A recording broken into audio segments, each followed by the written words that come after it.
Hey guys, hi, welcome back to Crosslin Science, and today we're doing a project called Garden Glove, seeds, and I'm going to talk all about seeds and a really cool experiment you can do at home. In fact, this is the perfect experiment to start at home because the seeds will grow into a beautiful plant. Since we're talking about seeds, I have a seed expert I'd like to invite today. This is my friend Ricky. Come on up here. Ricky, and the reason I call him a seed expert is because he eats seeds. And if you can see him right here, check him out. That's a seed right there called millet.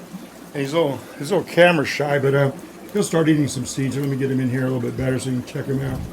He loves to eat seeds. In fact, that's a plant right there that's gone to seed. It's called millet. That's a spray.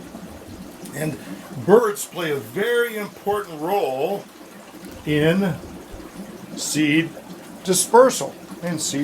So we got Ricky right here. He's eating his seeds. And so today we're going to be doing a garden glove. And so what you'll need, if you have a clear food service glove, that's perfect. But if you don't have one, that's okay. I'm going to show you how to do it with a sandwich bag. And you can see I have a bunch of seeds down here. Why I love seeds. Seeds are nature's way of sending the next generation, the next babies, the next offspring. And seeds and living things are sent for the next generation so we can have more of the same. And plants are just like that. I love plants. And around my basement here, I have a lot of plants that I grow, and in the winter and then in the summertime, I take them out.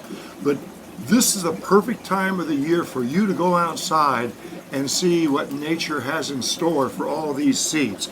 Because a seed is pretty fascinating. Here's a lima bean, and here's a pinto bean. And I have here, I'll show you a little bit later, this is a bunch of bird seeds.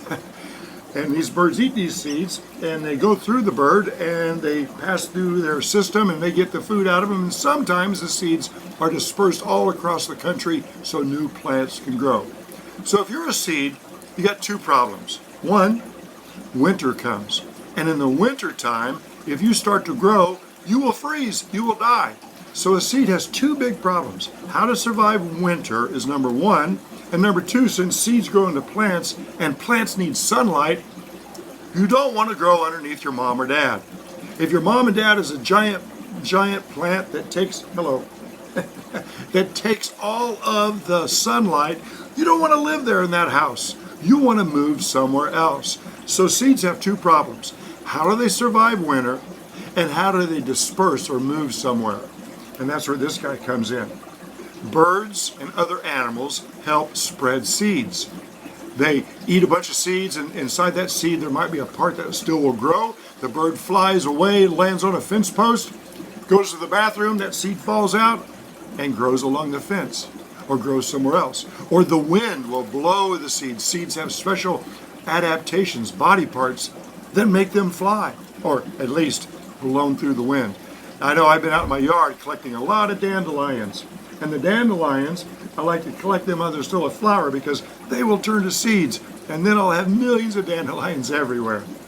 So seeds solve the problem of getting away from their parents by either animals or by the wind. This would be a great time for you to go out and plant some seeds.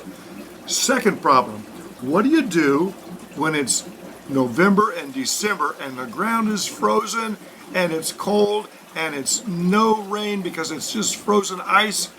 You will die if you grow. So a seed does something. A seed will sleep. A seed will be in the ground waiting for two things to happen. The two things that need to happen are it needs to get warm from the sun and wet from rain. And so that seed sleeps in that ground and it is just dormant, waiting for a bird to eat it, or for the springtime to come. For when the springtime comes, we get April showers, bring May flowers. And so we're getting a lot of warm ground, and that seed in the ground can feel that. It can feel that warmth and can feel that water, and it starts to swell up and it is activated, and we call that germination. Tell you what, Ricky, you go back to eating your millet, and I'm going to come over and show you guys some things up close. So check it out. So the first thing I want to show you is some of the plants that I have here in my basement. These are some cactus that I love to grow. I got cactus and a bunch of these are called succulents. They come from the desert, so they don't need a lot of air, but they need a lot of sunshine. This is a really cool plant. It only gets a flower once a year. It's called a night blooming cereus. And most of these plants people have abandoned or got rid of, and I just took some of them and added two things: sunlight and water, and they'll start to grow. There was a poinsettia left over from 2 Christmases ago, and some really cool plants here. And not only do I like these kind of plants, but I also love aquatic plants. Now, aquatic plants are plants that live in an aquarium, and so my aquariums are filled with plants. Some of them are ferns and Java moss and Java ferns, and you can see they need the same kinds of things that all plants need, which is food and sunlight. And then these guys are all live plants in here, and I've potted each plant and I watch it grow, and they're all a little bit different. Some of these actually get flowers underwater. Can you believe that? And they grow if I get the right sunlight and the right nutrients. And they don't have any problem with any water. These guys right here, though, I'll be taking these outside pretty soon. It's about time to get things outside. Oh, my bird has decided to go outside maybe too. I'll get you back up on your perch. Let's see if we can get things going right here. Here we go. So let's check out the materials you'll need. Come here, Ricky. You get a choice. You get to get up here on this perch and be in the show, or you go, there you go. All right, so as you can see on the table here, some of the things you might need for this project are cotton balls, some seeds. I have pinto beans and lima beans, plastic glove, or if you don't have a plastic glove, you can actually use a baggie. Let me make a little drawing first, because you know I love to make drawings about what we're going to do. This is my science journal, and as I've told you before, the science journal is for you.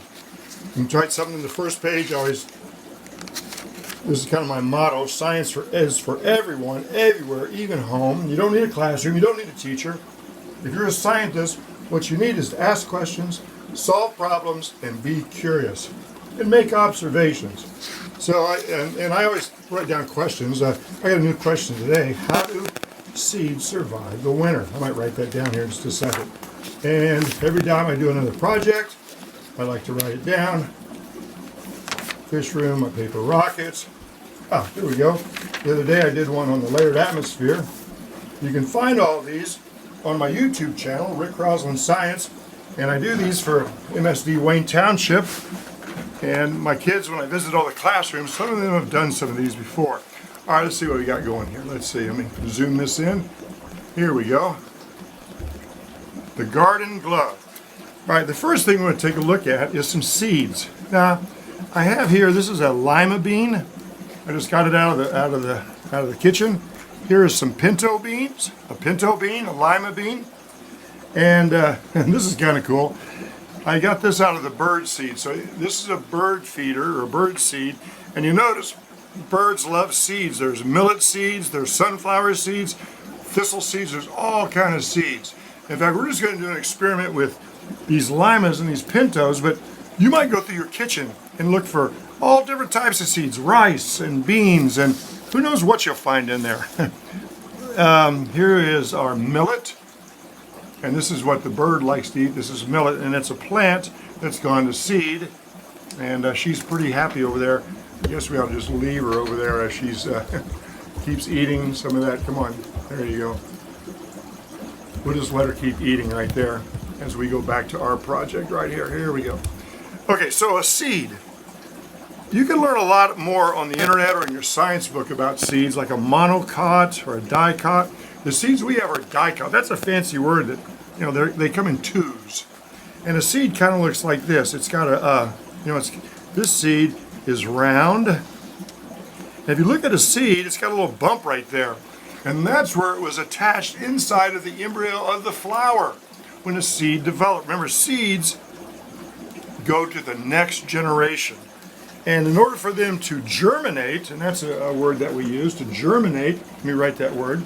A seed can germinate, which means it needs two things. A seed needs water plus heat, and usually from the sun.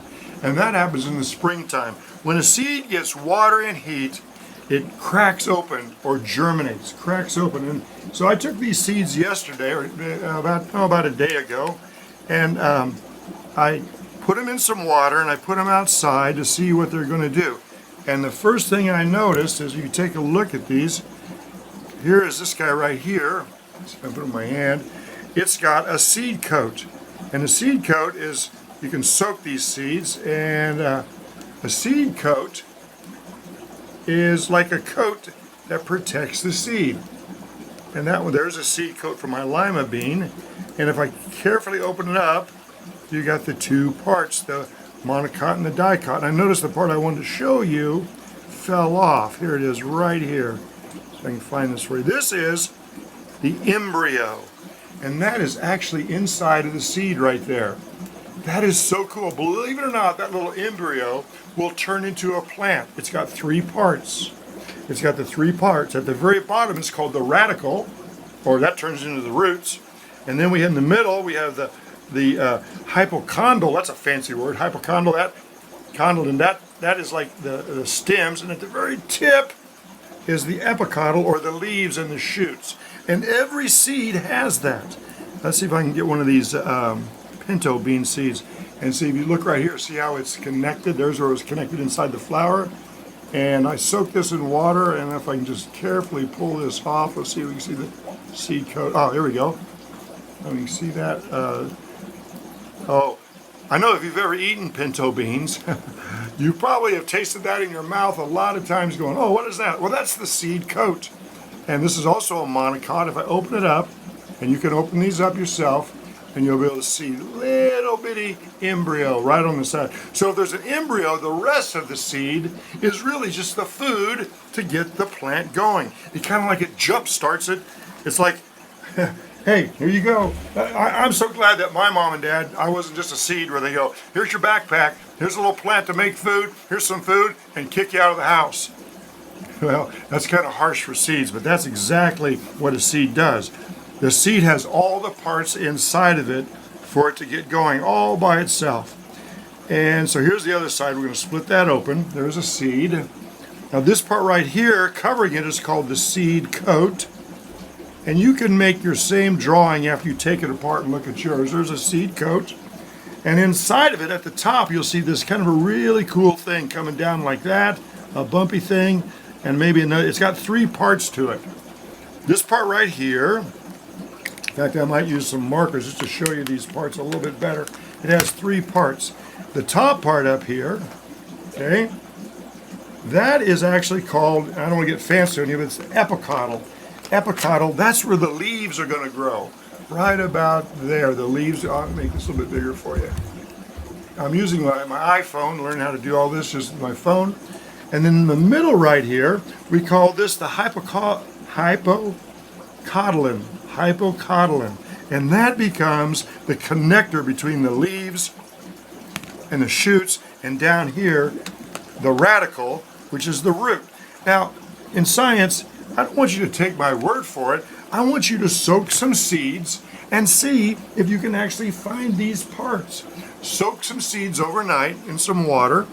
Take them apart carefully, and if they're warm and wet, they should start to germinate, split open, and see if you can find those three parts. And so we can name this one, this is the, oh, and then this big part right here, this is called the cotyledon, and that's a fancy word, cotyledon,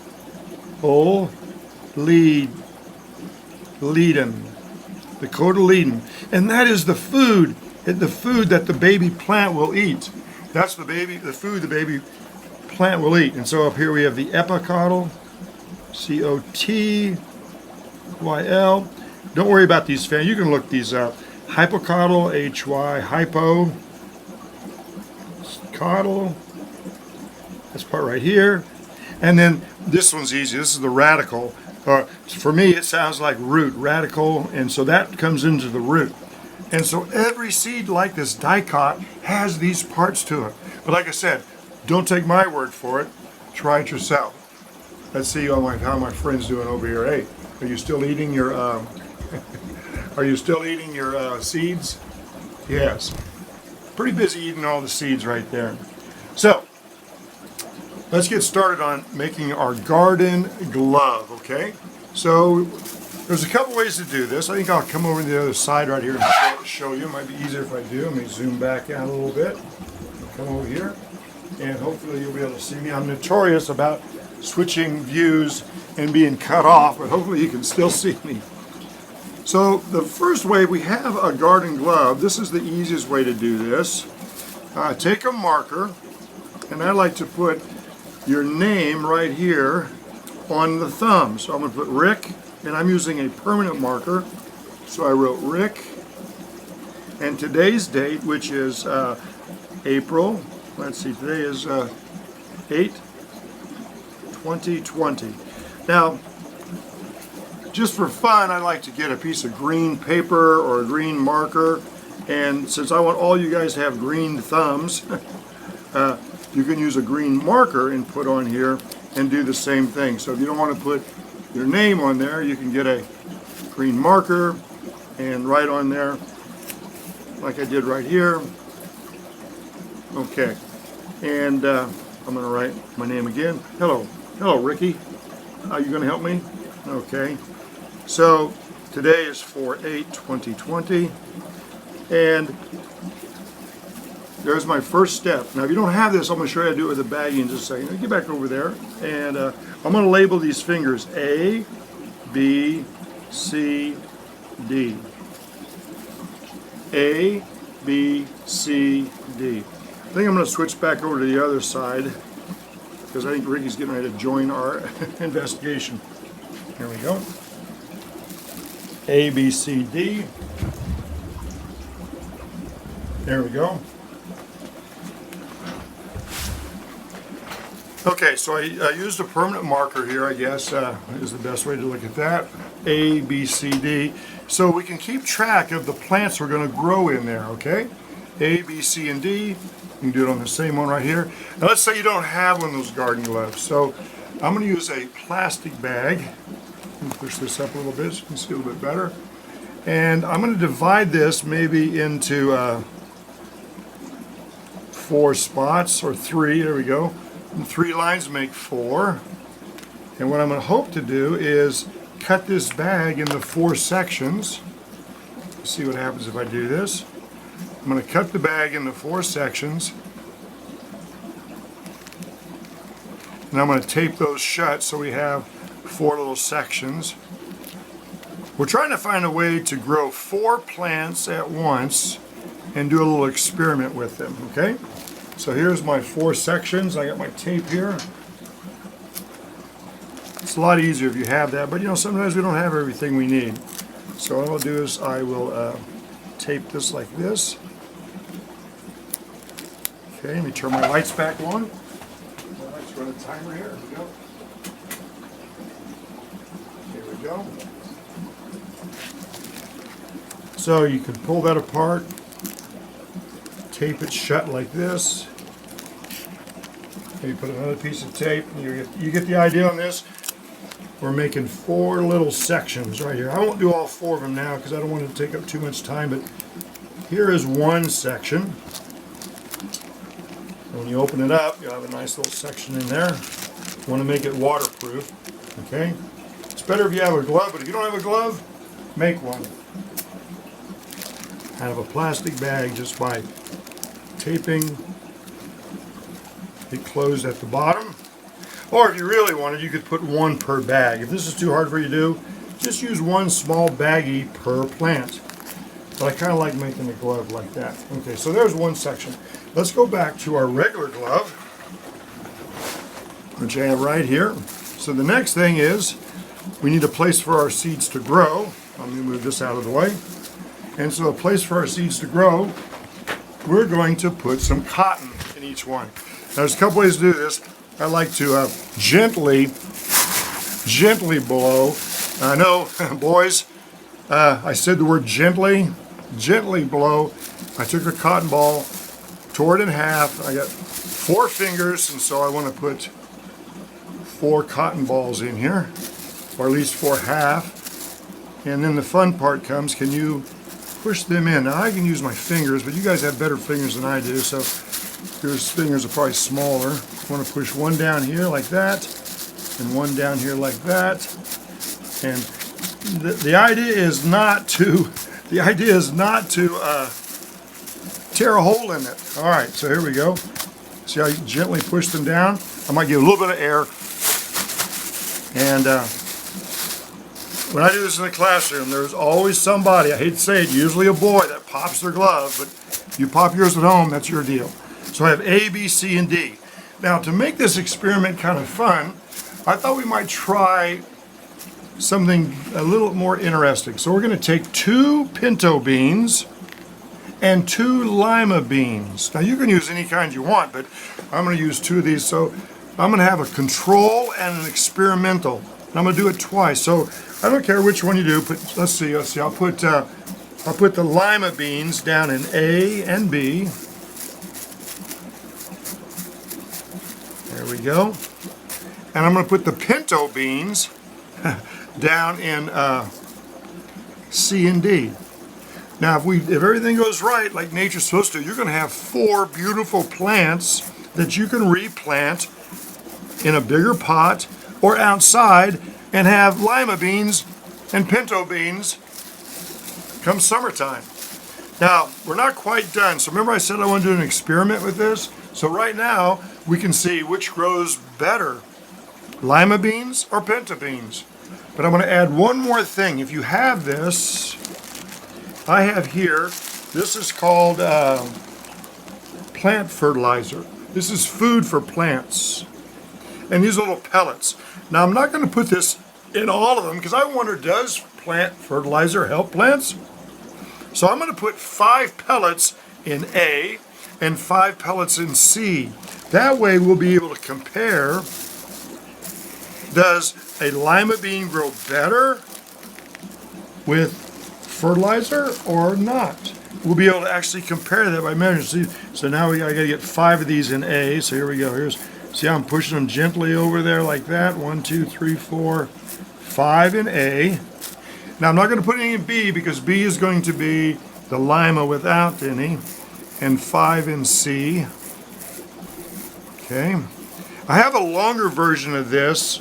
I have like 300 videos on my YouTube channel, and there's a longer version of this, but this one's kind of a short version. In fact, I'm almost running out of time. Let me get these extra fertilizer pieces out of here, because you want to control this.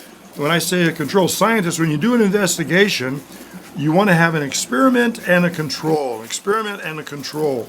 Now all I got to do now is, I think I got these right.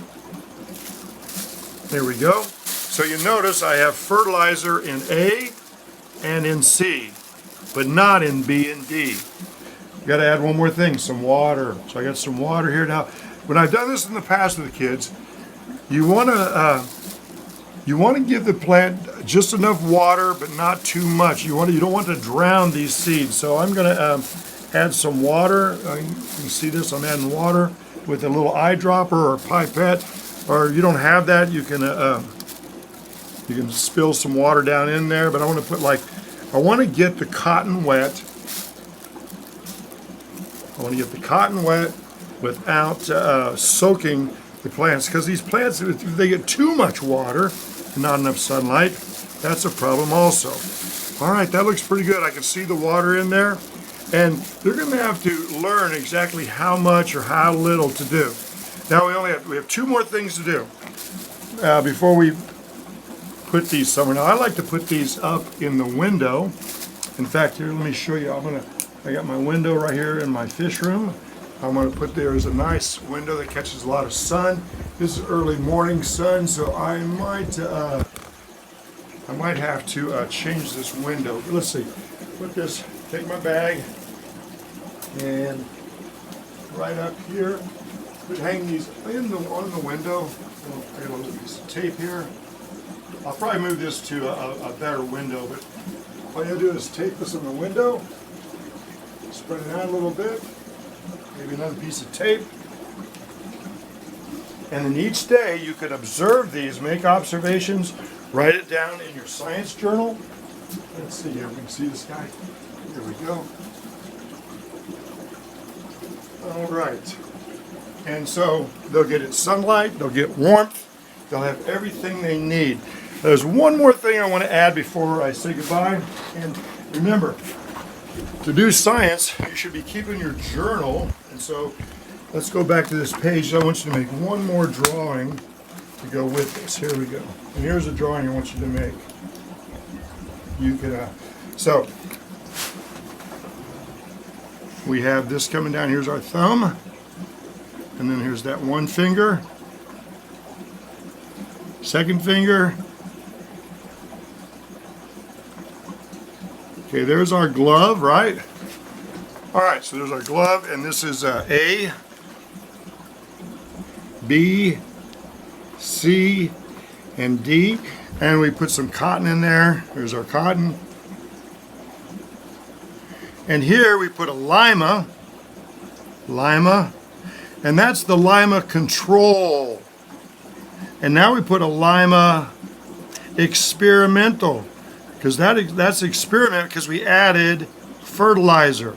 And here we have the pinto control. That's the control.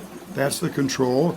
And D is the pinto experiment. So now we have 4 little experiments going on.